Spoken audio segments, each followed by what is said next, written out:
Bonjour, aujourd'hui j'ai décidé d'introduire mon tuto numéro 5 par un petit coucou, un petit clin d'œil en direct. Donc la thématique de ce jour, ce sera la rémunération. La rémunération dans l'objectif de m'adresser à des gestionnaires RH et toujours plus particulièrement à des gestionnaires paye, puisque l'évolution de mes tutos nous amènera à développer le côté pointu du bulletin de paye, de la gestion de la paye du salarié. Mais le prérequis de notions de base en droit du travail de la rémunération était inévitable. D'où ce petit tuto, petit, pas tellement d'ailleurs, assez gros tuto sur la rémunération qu'on va voir dans la notion, dans le raisonnement, dans la méthodologie pour installer ce qui nous amènera à calculer plus précisément la rémunération de notre salarié. Donc là, on est dans un cadre de définition, dans un cadre de contour de la rémunération, dans son sens large, dans le sens plus précis du salarié, les définitions des salaires qu'on peut rencontrer, qu'on rencontrera au fur et à mesure de notre apprentissage, la notion de composante de la rémunération de notre salarié. Petit clin d'œil à la pyramide de rémunération parce que même si nous réalisons les bulletins, nous faisons beaucoup le terre-à-terre et le calcul, en attendant, la rémunération du salarié s'insère dans un système de rémunération qui concerne toute l'entreprise. Donc je voulais que vous ayez ce regard dimensionnel plus large sur la rémunération. Et enfin, on fera un petit résumé de toutes ces notions pour que vous puissiez lister ce que j'estime être important à savoir avant d'avancer. Donc aujourd'hui, que des notions, des définitions, de la présentation de la rémunération et du système de rémunération, et donc pas encore de calcul. Ce n'est pas encore le temps des calculatrices. Je vous laisse découvrir le tuto et j'espère que vous apprendrez plein de choses. Au revoir, à bientôt.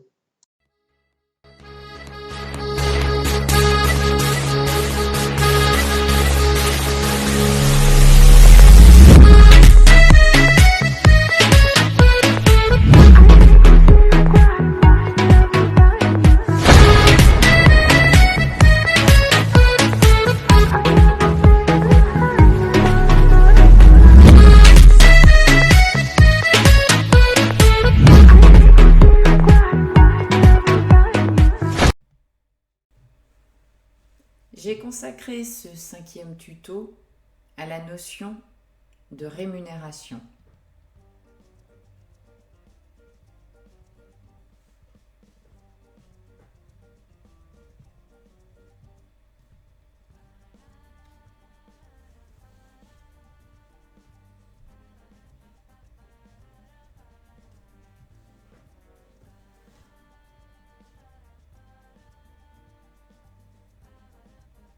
Une personne va verser à une autre personne une contrepartie financière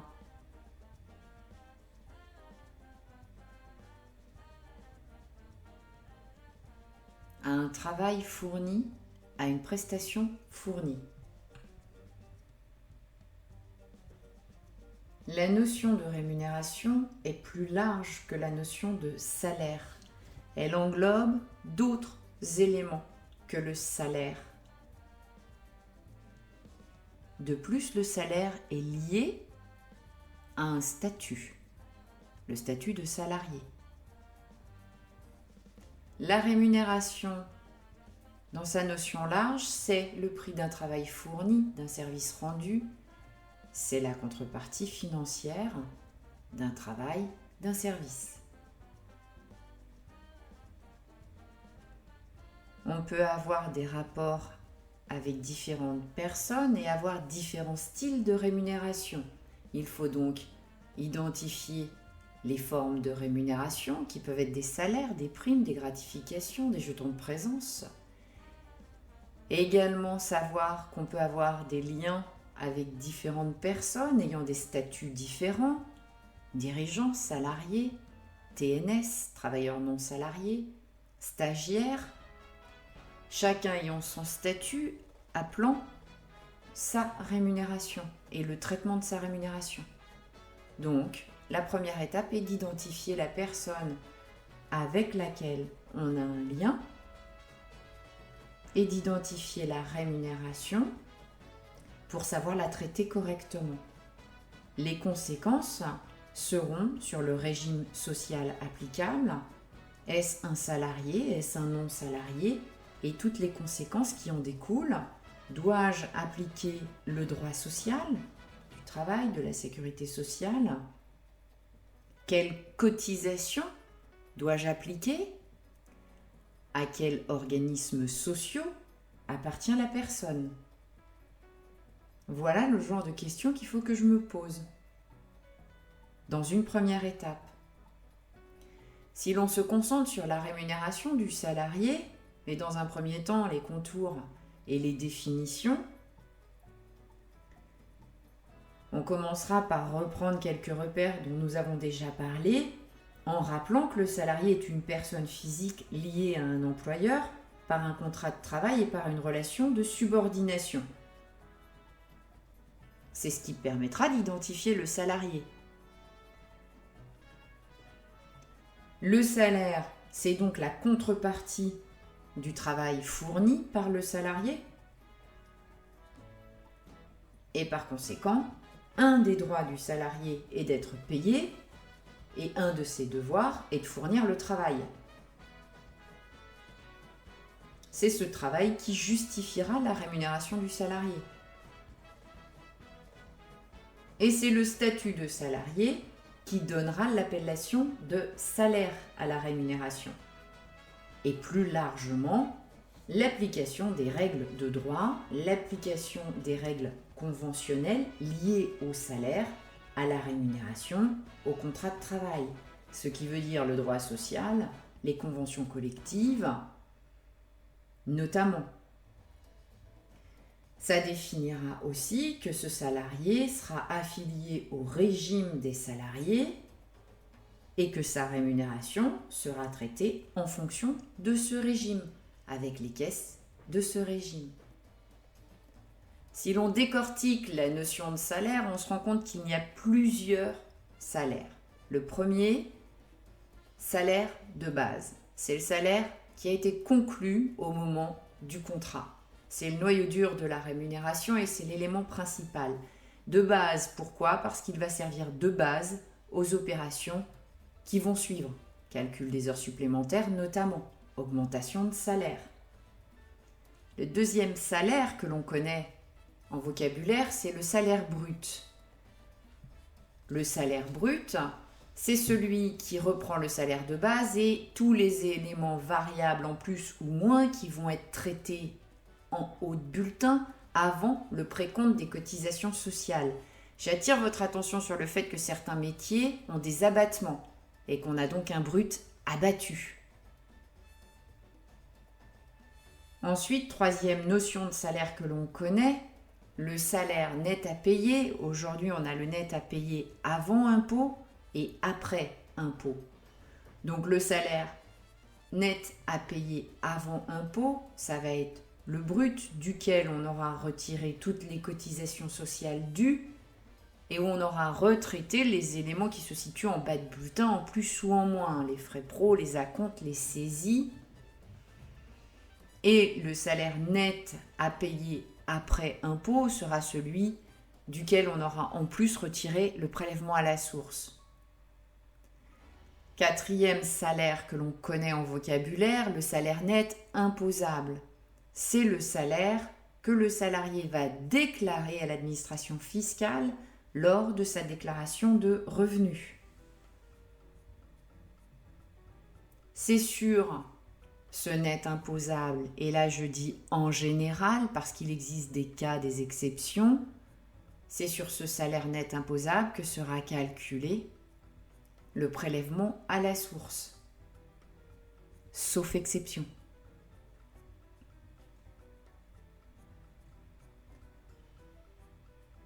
Voilà ce que je voulais vous dire sur cette première partie de tuto et de savoir que chaque salaire que nous avons défini ci-dessus appelle une opération, une addition, une soustraction de différents éléments que vous devez connaître, mais que nous verrons en détail ultérieurement lors de tutos qui vont nécessiter des calculs précis à apprendre, à opérer, pour qu'on retrouve les salaires qu'on vient de définir, c'est-à-dire trouver le salaire de base, trouver le salaire brut, éventuellement le salaire brut abattu, le salaire net à payer avant, après impôt et le salaire net imposable.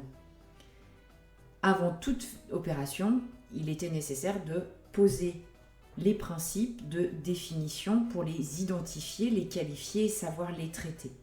Appeler un bon salaire pour bien traiter, pour bien le calculer ou bien le vérifier. Les définitions et les contours de la rémunération du salarié, on va maintenant essayer de se poser sur les composantes de cette rémunération. Et la première chose que l'on va souligner, c'est qu'il est impossible de faire un tour exhaustif des différents éléments qui peuvent composer la rémunération du salarié. Une des raisons, c'est que les employeurs ne font pas partie des mêmes secteurs d'activité. Et selon ces secteurs, il existe des éléments de rémunération particuliers. Une autre raison, c'est que pour un même élément, les modes de calcul des employeurs seront différents. Si on ne peut pas dégager de manière exhaustive une liste des composantes de la rémunération du salarié, en revanche, on peut dégager deux grandes catégories. La première grande catégorie, c'est le salaire de base. Salaire de base dont on a parlé tout à l'heure, je ne le redéfinis pas. On va juste préciser qu'en principe, il est versé en somme d'argent, mais qu'il est possible de le payer en nature. La deuxième chose que l'on va préciser, c'est que son montant est fixe, variable ou les deux. Et la troisième chose que l'on va préciser, c'est que son calcul va dépendre de différents éléments.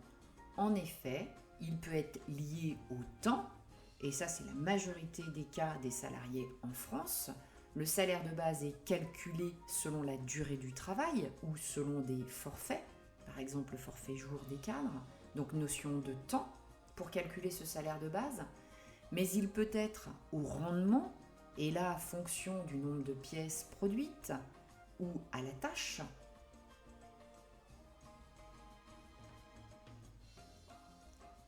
Ce salaire de base peut être constitué de pourboires, et si désormais le salaire que au pourboire est rarissime ou n'existe plus, il faut savoir que dans certaines professions, il a été l'élément essentiel pendant des années et donc constituait le salaire de base. Et d'autres salariés vont avoir pour salaire de base des commissions sur leurs ventes. Il faut donc absolument identifier ce qui concerne votre salarié pour pouvoir constituer et calculer son salaire de base. Ce n'est pas parce que le plus de gens sont payés autant que tout le monde est payé autant. À côté de ce salaire de base que vous aurez constitué, le salarié peut avoir des accessoires de rémunération, les satellites qui vont tourner autour de ce salaire de base, élément essentiel et principal. Il peut avoir des avantages en nature. Et là, je vous conseille de connaître la définition de l'avantage en nature pour pouvoir bien identifier si votre salarié bénéficie d'un tel avantage pour le valoriser comme un avantage en nature et surtout le traiter sur le bulletin comme il se doit en tant qu'avantage en nature parce que c'est particulier. Donc, bien ou service fourni par l'employeur et qui permet au salarié de réaliser des économies. En général, on connaît le logement, le véhicule, le repas. Je vous renvoie au site de l'URSSAF pour toutes les modalités, identification de l'avantage, calcul de l'avantage, formule et traitement sur le bulletin pour la soumission à cotisation. On reviendra sur le détail dans tous les calculs sur d'autres tutos. Et sachez qu'il y a d'autres possibilités d'avantages en nature, il n'y a pas que cela. Ce peut être tout bien ou service fourni par l'employeur. Ensuite, vous avez également les primes. Alors là, c'est le vide juridique. Aucune n'est prévue par le Code du travail. Elles sont en général conventionnelles, d'usage ou contractuelles. Faites attention à une chose, il est intéressant quand même que les entreprises fixent les modalités de calcul et de versement de ces primes pour éviter tout souci. C'est-à-dire, dois-je la verser au prorata si un salarié s'en va, ou alors est-ce qu'on la verse au moment simplement d'un mois du versement? Toutes ces modalités et de calcul sont très importantes pour éviter les soucis et payer ce qu'on doit de manière équitable et uniforme sur tous les salariés. Les gratifications, qui sont des libéralités à la discrétion de l'employeur. Et on a une autre, dernière petite catégorie d'éléments de rémunération qui paraîtront sur le bulletin et qui sont notamment les titres restaurants, les frais professionnels, les indemnités de panier, différents éléments, participation de l'employeur aux frais de transport, qui vont être des éléments de rémunération entre guillemets, puisque vont se retrouver sur le bulletin. D'accord ? Je vous renvoie à des sites intéressants sur la notion d'éléments de rémunération du salarié, sur le travail emploi.gouv, service public et l'URSSAF. Et nous allons maintenant dire un grand principe, c'est que cette rémunération dont on a fait la définition, on a vu les composantes, le principe c'est qu'elle est fixée de manière libre entre l'employeur et le salarié. Mais ça c'est que le principe, parce qu'il y a une grande limite. Il y en a même plusieurs. Et ces limites à la libre fixation du salaire, nous allons les voir et il ne faut surtout pas les oublier. La première limite à la libre fixation du salaire, ça va être qu'il existe des minima. On a l'obligation de rémunérer un minimum notre salarié. Le premier minima que l'on connaît, il est issu de la loi et c'est le SMIC. Le deuxième minima, ça va être celui qui est fixé par la convention collective ou un accord d'entreprise et qui représentera le salaire minimum hiérarchique ou conventionnel. Ensuite, j'ai interdiction de discriminer sur la rémunération. Ensuite, je dois l'égalité dans la rémunération. Égalité homme-femme, égalité au niveau du poste, à travail égal, salaire égal.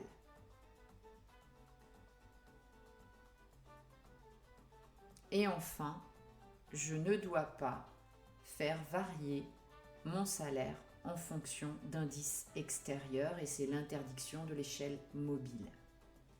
Ces donc limites sont à respecter pour ce qui est de la partie à travail égal, salaire égal. Il faut savoir que si un employeur souhaite distinguer des rémunérations, il faudra qu'il se fonde sur des éléments objectifs pour pouvoir s'en défendre. Voilà ce que je souhaitais vous apporter sur cette partie-là et nous allons maintenant aborder la pyramide de rémunération pour avoir une vision différente de cette rémunération qui vous permettra d'englober la notion de manière plus large. Lorsqu'on aborde la thématique de la rémunération, il me paraît indispensable de passer par la pyramide de rémunération de Donadieu. Pourquoi ? Parce que même si nous ne faisons que, entre guillemets, des bulletins, vous aurez compris mon attachement à dire que nous sommes baignés par un environnement juridique que nous devons donc connaître, lire, maîtriser, suivre pour être à jour et bien pratiquer notre travail. Et là, même si ça fait partie plutôt du droit du travail, ça me paraît essentiel sur cette notion de rémunération de connaître les différentes strates de cette pyramide qui a été faite. Et vous comprendrez mieux tout ce qu'on vient de voir. Vous arriverez peut-être mieux à voir tout comment on peut rémunérer un salarié.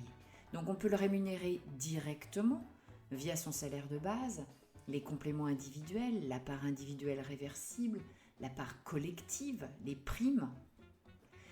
Ensuite, on trouve les périphériques, et souvent les périphériques légaux à ce niveau-là, l'intéressement au résultat, la participation, les plans d'épargne, les stock options.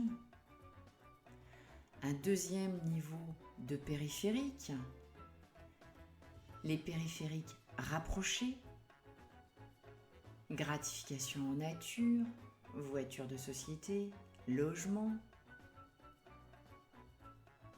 des éventuelles aides, octroyer un téléphone, et enfin, les périphériques éloignés. Et là, ça va être toutes les assurances qu'on peut faire au profit d'un salarié, toutes les prévoyances, toutes les participations supplémentaires qu'on peut lui octroyer. Avec cette pyramide, je veux juste que vous ayez conscience qu'il y a plein de manières différentes de rétribuer et de rémunérer un salarié. L'important, ça va être de l'identifier, de voir si c'est possible, de voir son traitement juridique et de voir quel est l'impact au niveau des cotisations. Y a-t-il cotisation ou pas cotisation ? Je prends l'exemple d'une prévoyance que l'on ferait forte au profit d'un salarié parce qu'on veut le garder ou le faire venir. Eh bien, la participation employeur sera exonérée de charges, ça vous paraît évident, et là je rajouterais, mais que dans certaines limites. Parce qu'effectivement, l'URSSAF, elle, tous ces éléments de rémunération, va les regarder, toutes les caisses de cotisation d'ailleurs, vont les regarder et se dire que c'est un élément direct ou indirect de rémunération du salarié. Et par là même, vont vouloir y voir des cotisations sociales. Donc, intéressant pour rémunérer un salarié de connaître les différents éléments et essentiel et capital de savoir le traitement juridique, social et fiscal de ces éléments-là pour par exemple apporter le beau conseil à votre supérieur ou à votre dirigeant pour mettre en place un système de rémunération et bien faire votre travail pour le traiter en paye également. Voilà pourquoi je voulais faire un petit tour sur cette pyramide de rémunération qui me paraît un élément essentiel pour nos travails de RH. Nous avons vu pas mal de choses intéressantes sur la rémunération et du coup il m'a semblé pertinent de dresser un résumé méthodologique pour votre raisonnement. Si on vous dit rémunération, à quoi il faut penser, quels sont les réflexes que vous devez avoir en termes de rémunération. La première chose, c'est de définir la rémunération. On a vu contrepartie financière et on a vu que cette rémunération dépend de la personne avec laquelle on a une relation. Donc je dois identifier cette personne. Identifier son statut, évidemment. Je dois qualifier le lien juridique que j'ai avec cette personne. Est-ce mon dirigeant? Est-ce un stagiaire? Et par là même, j'arriverai à dégager son statut et à identifier, à définir la rémunération qui le concerne. Ensuite, je vais qualifier cette rémunération. Et en la qualifiant, je vais pouvoir en déduire le traitement social, fiscal et juridique que je dois faire. Ensuite, on a vu que la rémunération du salarié est spécifique. On a parlé des différentes composantes de cette rémunération et des différents salaires que je dois connaître en définition. Salaire de base, salaire brut, salaire net, avant, après impôt, salaire imposable. Identifier les grandes composantes de sa rémunération avec le salaire de base qui est fonction et calculé différemment selon les cas, temps, rendement. Je dois identifier éventuellement les accessoires. Je dois identifier tout ce qui est dû dans mon entreprise à mon salarié X à un instant T. Et ça de manière légale, conventionnelle, contractuelle, d'usage. Bien connaître les modalités de calcul et de versement de ces composantes. Et là, si le service RH peut mettre un process, quelque chose de sérieux à ce niveau-là, ça évitera les dérapages et le fait que deux collègues ne calculent pas la même chose de la même manière et qu'une année on verse à un moment et une année à un autre moment et selon une modalité de calcul et l'année d'après selon une autre modalité de calcul. Tout ça, ça fait courir des risques à l'employeur. Ensuite, il faut connaître le traitement en administration du personnel et plus particulièrement sur le bulletin de ces différentes sommes, ce qui veut dire connaître le régime social, fiscal, juridique de ces composantes.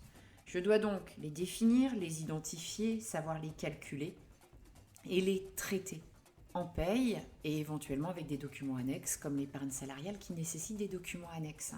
Voilà le petit résumé que je ferai sur cette partie rémunération qui, ma foi, est assez importante, mais que je trouve très intéressante et qui est indispensable à la suite que nous allons voir, puisque maintenant nous allons décortiquer les différents éléments, que nous allons trouver en paye. Voilà, je vous dis à bientôt. Au revoir.